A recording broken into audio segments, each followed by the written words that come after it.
Okay. Now let's welcome the main speaker for tonight, Jim W.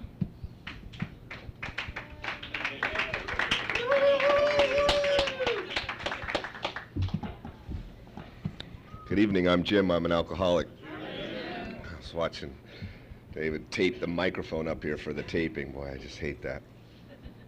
Anyway, I want to thank Joan very much for getting to hear you share. I remember a year ago when you came in, and you've done the right thing. You've stayed real close, and it's working for you. And for all the new people and the people that took chips, congratulations. I know when I was new, I wasn't the type of person that would stand up and say, yeah, I'm Jim, got under 30 days. I just sat in the back corner there, and every time the word God was said, I would like cringe. And I'll explain that, but Joan brought back some memories for me. I'll get to it, why I lived with my sister in a minute, but I remember I was only allowed to smoke pot on weekends, and I really thought that stunk. I could get my homework done, I still couldn't smoke pot during the week, and I thought that was totally unfair. And also living with my sister and her husband, knowing what it looks like, what you look like when you're stoned, and all my friends could go home ripped out of their heads, and their parents would be like, honey, you look tired. But I had my little Visine kit and all that stuff, and I'd go home, and they would bust me right away. But, and I know this is an Alcoholics Anonymous meeting, and it was alcohol that brought me to my knees. I didn't have any dilemmas about being a addict or this and that. In my personal experience and opinion, it's all the same thing. But it was alcohol that eventually dropped me. But growing up in the early '60s and '70s in San Francisco, that for the generation it was about mind expansion, and LSD was a huge part of that. I had wonderful parents, but my mother was very, very sick.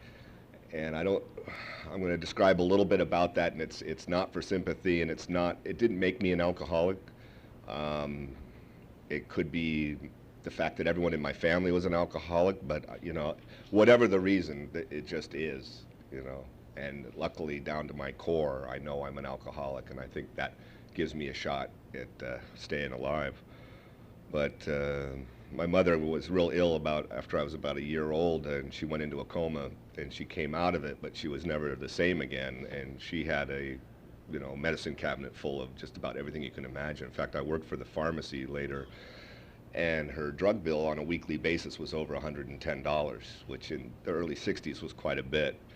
And she would go from being very loving to extremely violent, especially when she drank on top of this stuff. And it was my dad that always protected me. There was a couple times where she almost took me out with knives or whatever, bottles.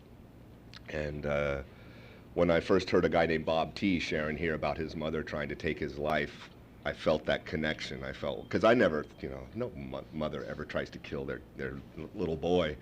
And he talked about, his mom being put away.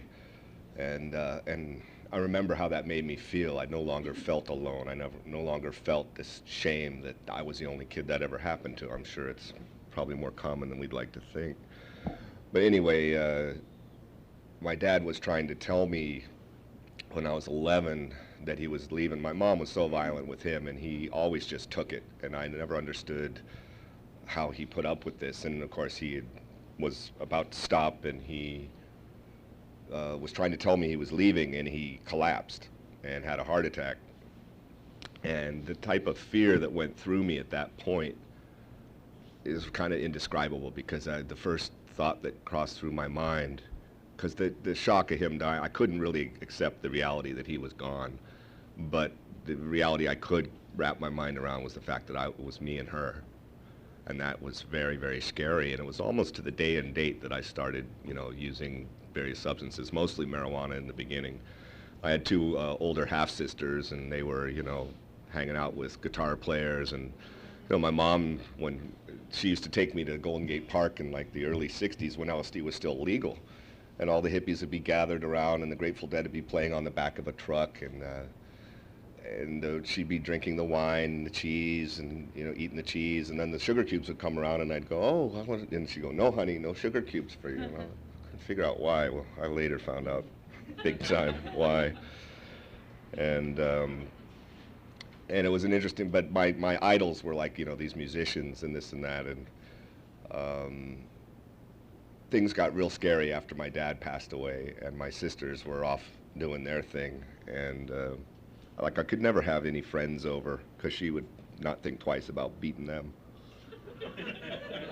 And it ever came time for, like homeroom mom at school. It was like, no, she's not available. Because, it was too embarrassing. I just sort of wanted to keep her a big secret.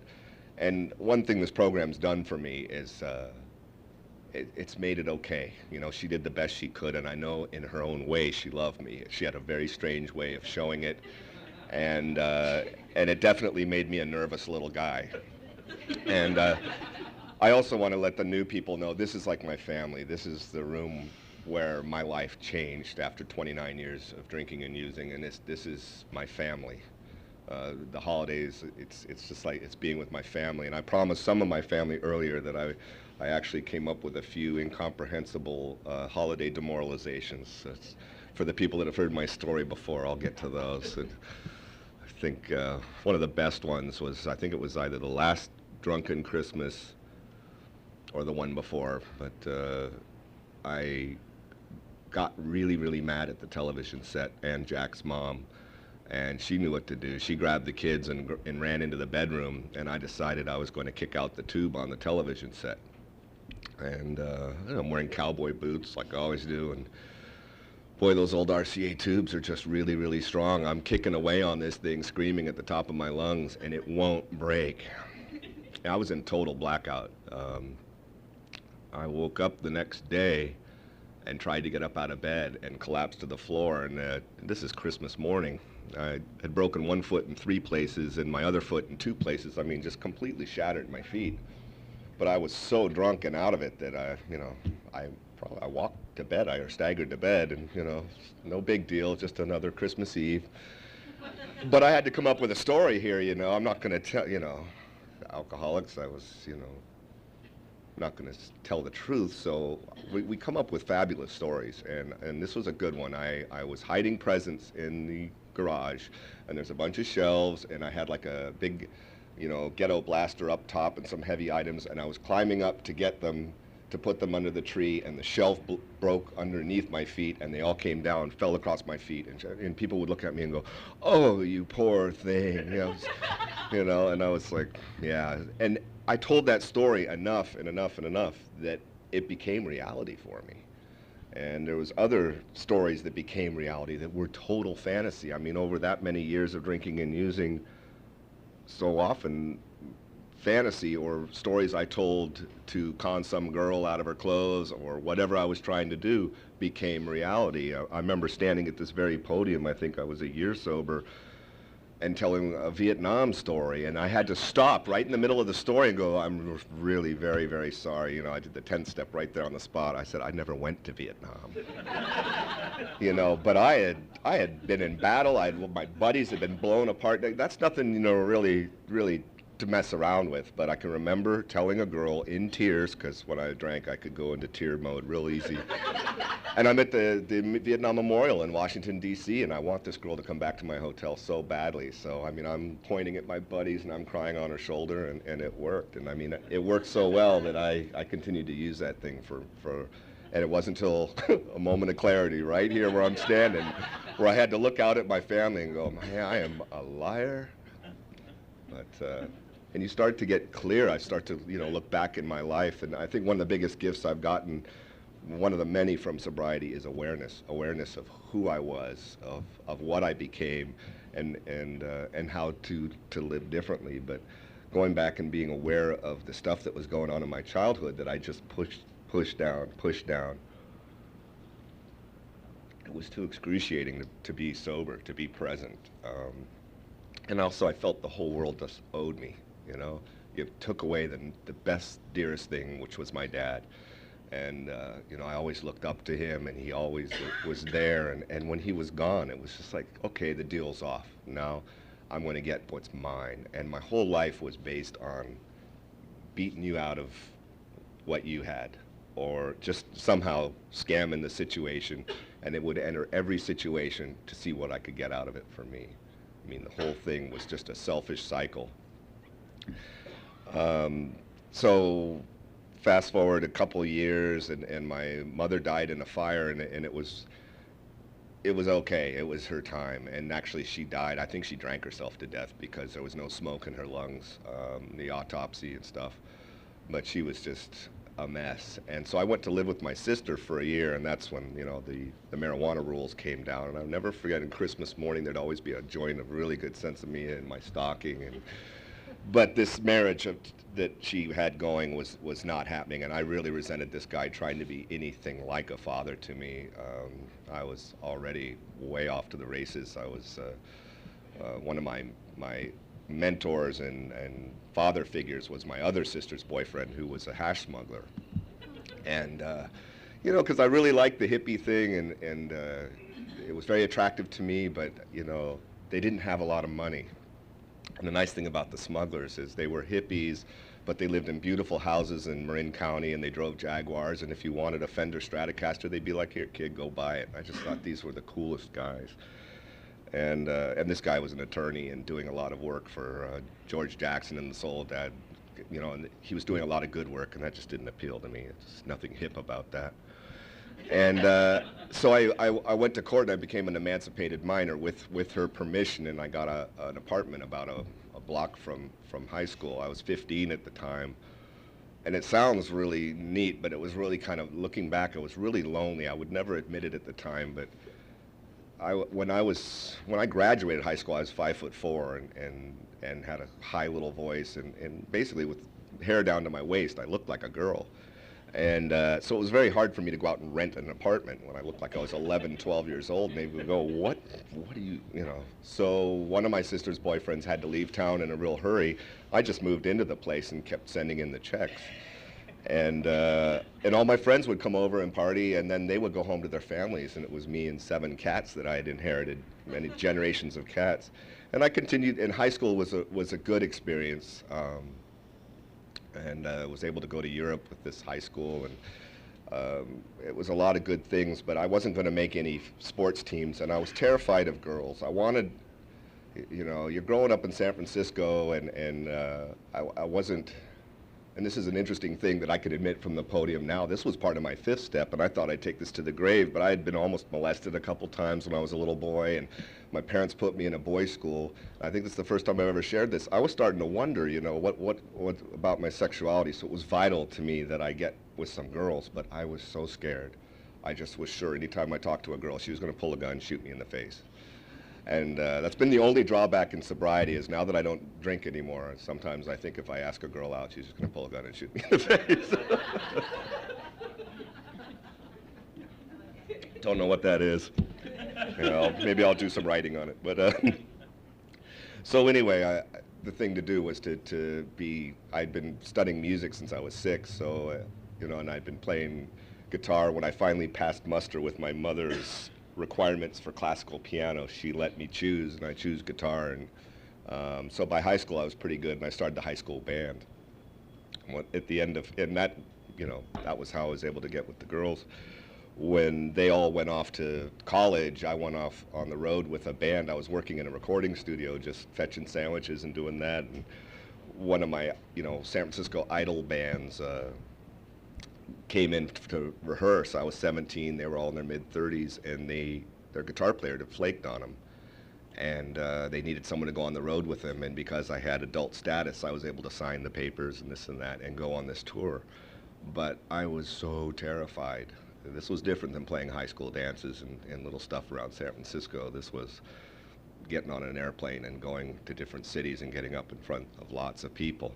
And I wasn't even old enough to be in the venue because you had to be of drinking age, and I was 17, so I would sit in the dressing room just flipping out, and I would convince somebody to bring me, like, just bring me some sweet drink. I had drank some beer and stuff in high school, but it wasn't really my thing. And so they bring me this, and it would take the edge off, and then after the gigs, I would just go crazy, you know, because I was so high on the adrenaline. I remember almost falling off my platform shoes at one particular gig. It was New Year's Eve. All these guys were real tall. Again, I'm still 5'4". I didn't start growing till I was 18, and I started to go off my shoes, and I was going to go like right over through the amps off the back of the stage. So I'm doing this windmill thing, and everyone's like, you know, applauding and stuff. And they're like, they don't understand. If I don't regain my balance, this gig is over. And you know, I needed to drink to just calm my nerves. There was another gig in Atlanta where I was going up the stairs in front of, it had to be 4,000 plus people, and I fell flat on my face with my guitar. And the drummer, who I despised, just did the old with the cymbal just to draw everyone's attention to, hey, our guitar player just fell flat on his face. And it's funny because the disease hadn't really taken such a grip yet, but the shoes had. The platform shoes, you didn't need to have much of a buzz to fall off of those things. They were giant. I don't know why I'm talking about that. So anyway, it really progressed, and I started to drink it at everything and go to these parties, and came back, was floating around Marin County, and then when I wasn't with the big group, none of the big friends were around anymore, and I started to get in, you know, it was hard to find more and more, you know, jobs. So I decided, a friend of mine came up, I ran into him in the party, and he had come down to LA and got a gig with Tina Turner, and I'm like, you know what, if I'm going to be serious about this, I need to go down to Los Angeles. And I came down here and was working in 2 weeks. I was just so thrilled. But I thought I was going to change my lifestyle, because all that idle time, you know, I just was like partying way too hard.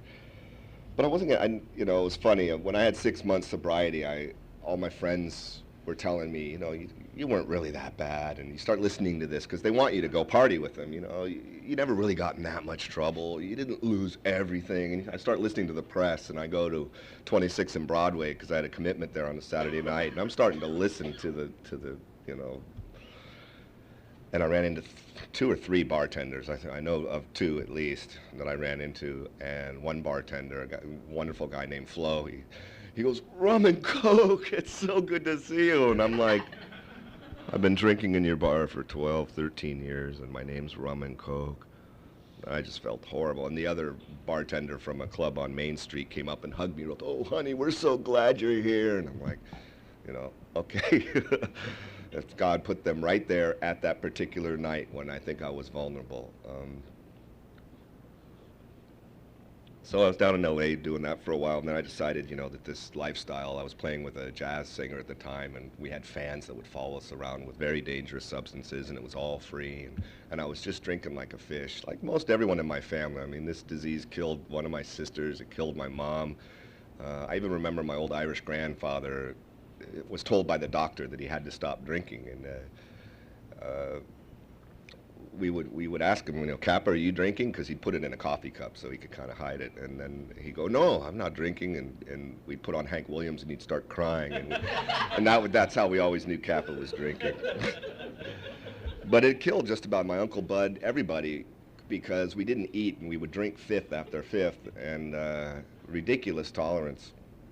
And so I decided to get into another business, and I got into a facet of the film business, thinking that, you know, it's amazing the plans we make to think we're going to clean up our lifestyle and how we're going to make things better. I'm going to move to Malibu, I'm going to work in the film business, and that will get me away from all these, you know, bad people. Man, that's not really, I think, subconsciously I was like, let me find the worst people. And so then I worked for this studio that gave me a gold card, and I started going on the road, and my job was to stand at a podium like this and talk about a really crummy movie, and most of them are just lousy movies, but I would get up there for 15 minutes a day in various cities, like Monday would be Seattle, Tuesday, San Francisco, Wednesday, etc., all over the West, and I only had to work 15, 20 minutes a day. This is a perfect job for an alcoholic, because I didn't pray much, but I would pray, just give me 20 quality minutes. After partying all night. And my real job was to take these groups of salespeople out for their one-night bender. But I'd be doing it Monday, Tuesday, Wednesday, Thursday, Friday. You know, then I get home Friday, and of course it's the weekend. That's, you know, free game. That's my time. This went on for a long, long time. I jumping around. I apologize, but I talked about, you know, when I first came here and I would hear God, and I would cringe. You know, I'd gone to a parochial school, and you know, I had a God in my life, but it was kind of the punishing, scary God when I was a child. And when my father, and I told you how I felt about him, died, the priest, you know, I asked the priest, all he's ever done is help people. I've never seen him hurt a fly, and well, how could this happen? I wanted an answer, and they said, well, God's testing your faith. And it was really, that was, okay, I don't want anything to do with that God. And one of the things AA's done for me is it's shown me a new God. It's created a new God of my own understanding, and a higher power, that I don't have to understand, but that I have some faith in, and has seen me through a lot. So I'm traveling around doing this, and I'm living with a really nice girl in Santa Monica, and I'm also sort of living with a girl in Dallas, and I'm sort of living with a girl in Denver, and another girl in Seattle, and I don't know how I pulled all this off. It's amazing the strength and deceit that an alcoholic is capable of. But I had like a home life in 5 different cities, and it was bizarre, and it finally caught up with me. And I was on business in San Diego, and I was pretty toasted, but I was going through a green light legally, and a lady was looking at a green light down the street, and not the red light in front of her, didn't even tap her brake, and T-boned my rent-a-car. And this is where my head was at. I wasn't thinking about my little boy. I wasn't thinking, I mean, it scared me when little Jack was born. I didn't get sober for him, and I looked at that and I said, I am going to leave him just like they got left, just like I got left. This is an endless cycle. And I knew I didn't really care enough about myself probably to get sober, but I thought I'd at least, when he was born, even in the depths of my drunkenness, he meant more to me than anything and everything. And I just thought, it's hopeless. I'm going to die. I'm going to drink myself to death. That's it. So I'm down there, and the lady hits and as I went unconscious, all I could think of is, I'm going to clean up on this deal.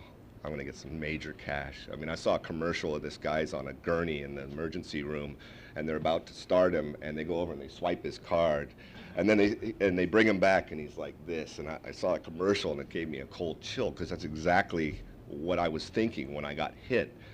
And here's another little incomprehensible demoralization. After they finally released, and they tried to give me that anti-seizure shot, and I wouldn't let them, because, I mean, geez, I spent $80, $90 in that bar. I'm not going to get a shot that might ruin my high.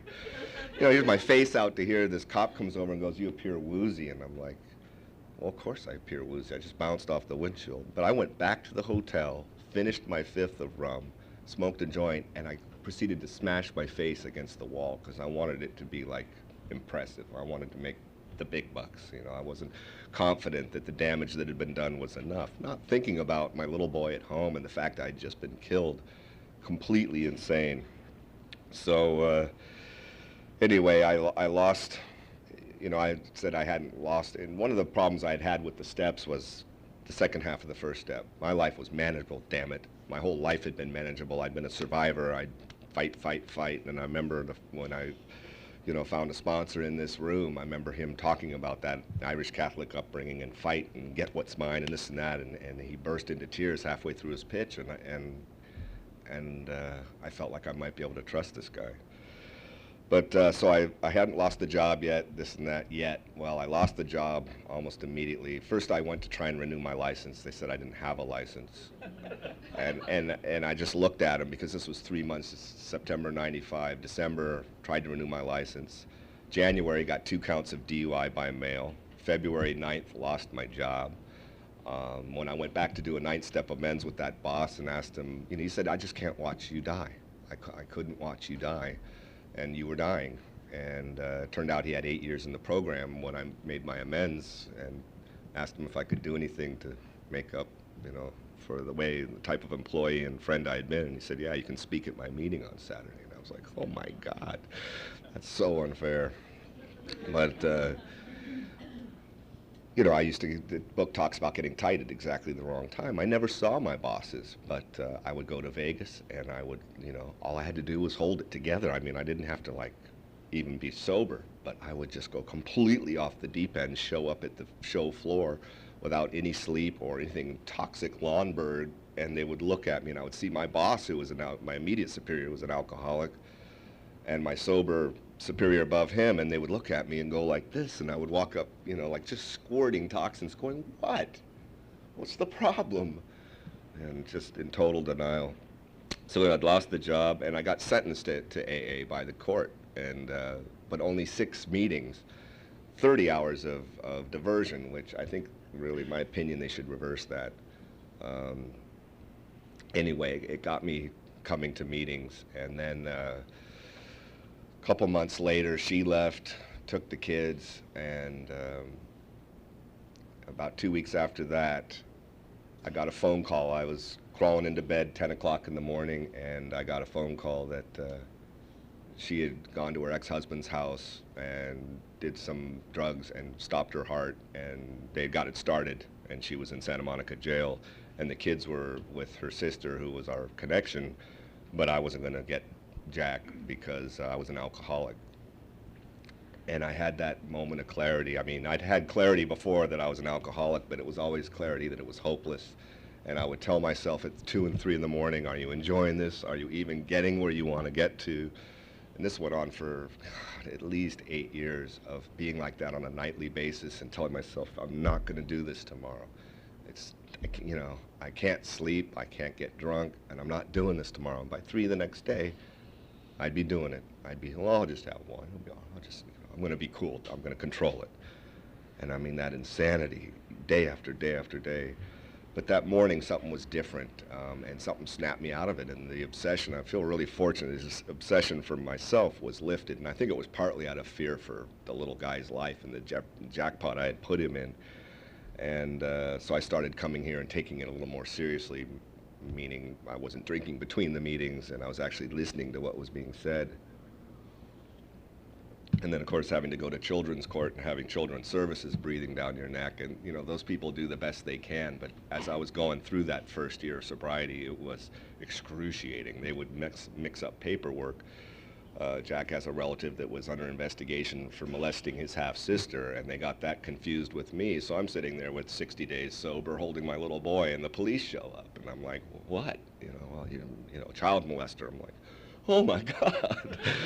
Oh, we're sorry, we've made a terrible mistake, you know, but meanwhile my heart's going.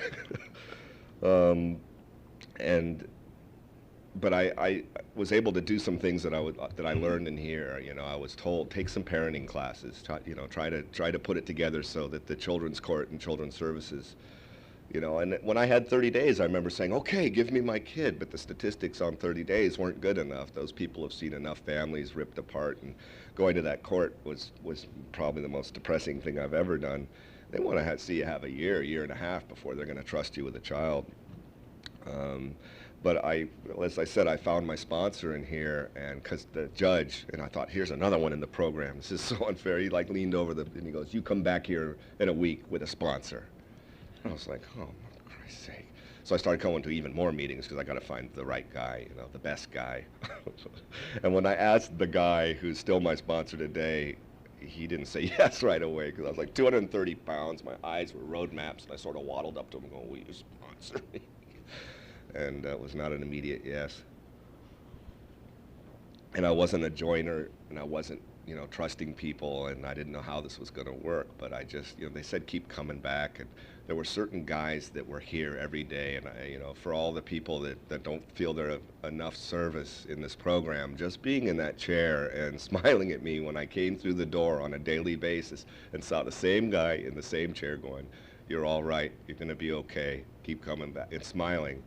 As corny as it sounds, because, you know, I wasn't believing any of it. If you told me if people got up here and took a 3-year cake, I was like, they're lying. How can you hold your breath for 3 years? You know, I couldn't conceive of those lengths of sobriety. I saw people taking 30-day chips. I thought, you know, maybe that's possible.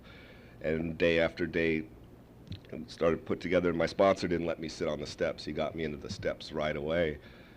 But that morning that I got that phone call, I got the second half of step 1.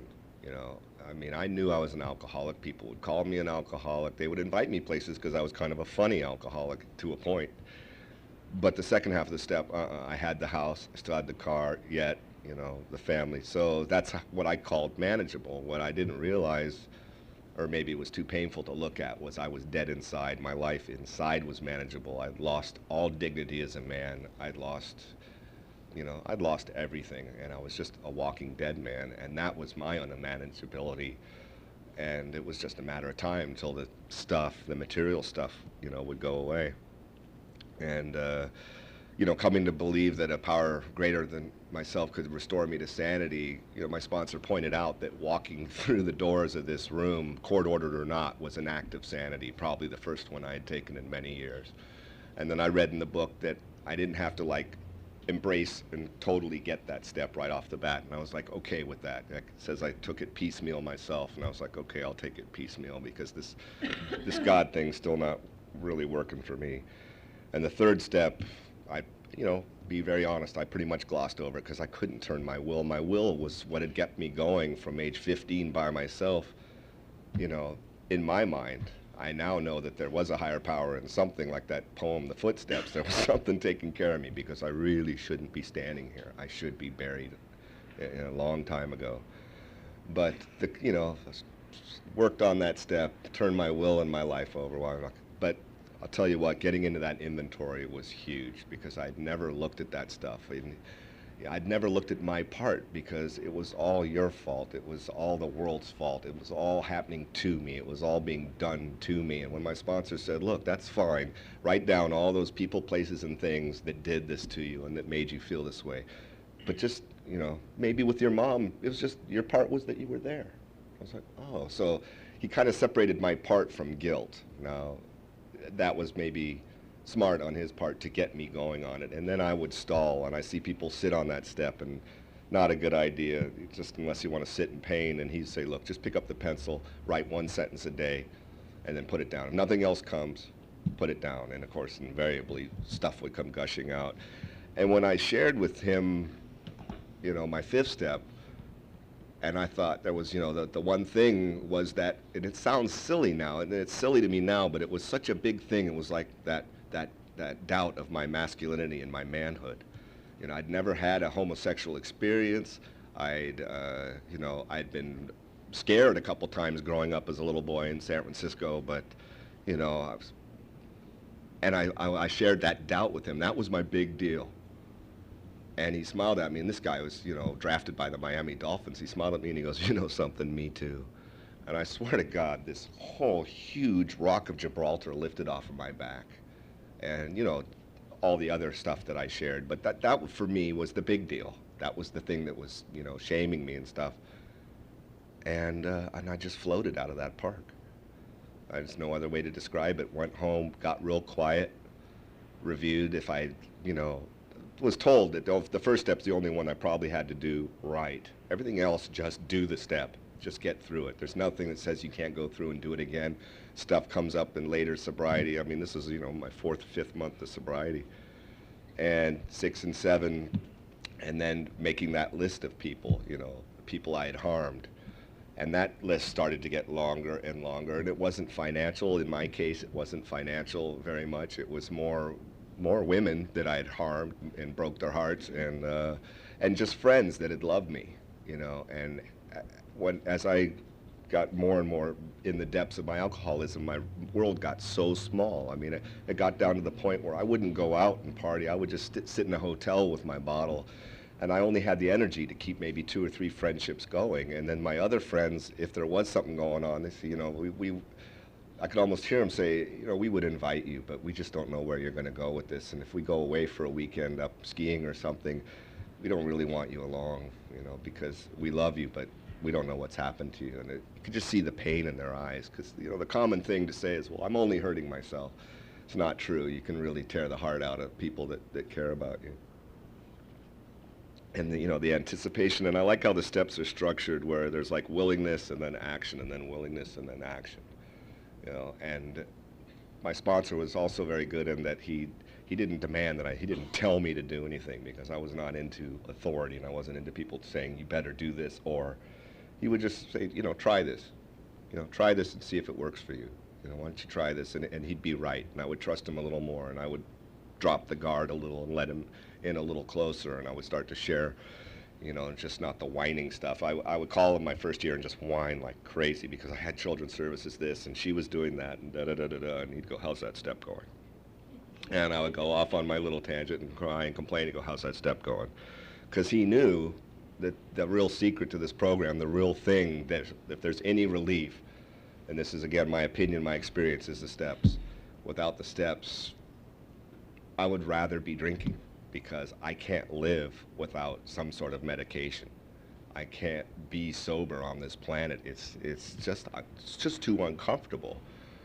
But applying the steps in my life and being able to now, my favorite one is now step 3, because when I start taking control and running the show and being, controlling the lights and the direction, and like they talk about the being the actor in the book, I gotta just stop, count to 10 and apply step 3, just turn it over to God, because I made a mess of it for 40 years. I made a mess of just about everything, with a few bright spots. I mean, the little boy is a classic example.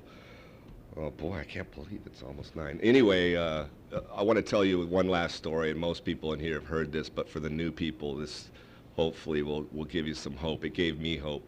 About 2 years into my sobriety, and now I've got half custody through direction that I learned and footwork I learned in AA. I did the parenting, did all the things to show that and also I had a tip: don't battle the social worker.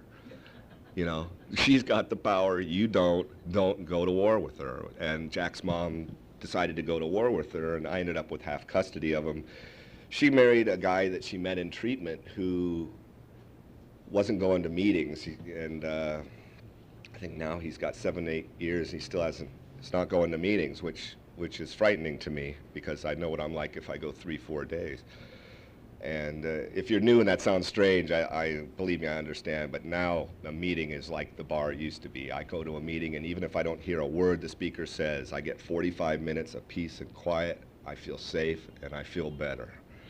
And Jack shared with me that he was about 3.5, 4 years old, that his stepdad was choking him and hurting him. And the old Jim Ward would have gone after this guy and made him pay dearly, believe me. And that was like an ongoing presence of my higher power. I just prayed for his safety and his happiness. I didn't pray for custody of him. I just said, God, keep your child Jack safe and happy, and take care of him. I did pray to meet this guy in a dark alley, and God provided that. I was with a guy I sponsored. I'm standing in a dark alley by where I was living at the time, and the guy comes running up, and my sponsee's like, "Let's get him!" And I said, "Stand there and don't move." Now that wasn't my voice, and I couldn't move my feet. I just stood there, and he gave me the papers and ran off, because we were going to this custody thing, and then I came out of it, and it was. And another time this higher power stepped in was after instead of taking out his kneecaps and doing all the lovely things that would come to me as a first action, I went to court. I did the custody battle, and I don't have time to go into it, but through, again, footwork that I learned in here and not battling her, and I really wanted at the other end to be friends with this woman, and I wanted to be a mom and dad that aren't using the kid as a bat, and I won the case, and they awarded me 100% custody of him, and loser pays in a court case, and I'm sitting there with the people, and I could see, I know she has no way to pay for it, and I said, you know what, I'll take care of the whole thing. I wanted to cut my tongue off. It's like, who said that? That was my higher power talking right through my mouth. I know no other way to explain it, except that I did have the means to take care of it. She didn't, and it was over. And look, let's just move on. There's been some other instances with this guy since, and I've had to revisit the court thing. But you know what? She and I are friends, and we're able to be, we can actually do stuff with him together. And Jack, has been living with me 100% of the time the last 2 years, and there's just no way I could do that if I wasn't sober. I mean, it's a lot of work, doing the job, but it's the most rewarding work. It's the biggest high I've ever had. When we went skiing over Thanksgiving, and he was up on his little snowboard, and he looked up at me at the end. There was 2 feet of fresh snow, and I mean, it was just perfect. And he looked up at me and he goes, "Dad, this is the best day of my whole life." And it just, there's just no way to describe the gifts. I don't think I've even scratched the surface. this program has given me self-respect. It's given me the dignity of being a sober dad. The biggest gift has been working with other guys in the program and passing on what was given to me, and that's really how this thing works. You know, if you're new, you don't have to be alone, and hopefully, like me, you'll come to realize that of all the stuff on the planet, of everything that exists in your life, for me, sobriety and what I've gotten here, my peace of mind, though it might be in short glimpses sometimes, is the most valuable thing in the world to me. I could never pay back this program for what I've gotten out of it, and it's the only thing that nobody can take from you. They can take just about everything. They can't take this. You're the only one that can do that. Thanks for letting me share.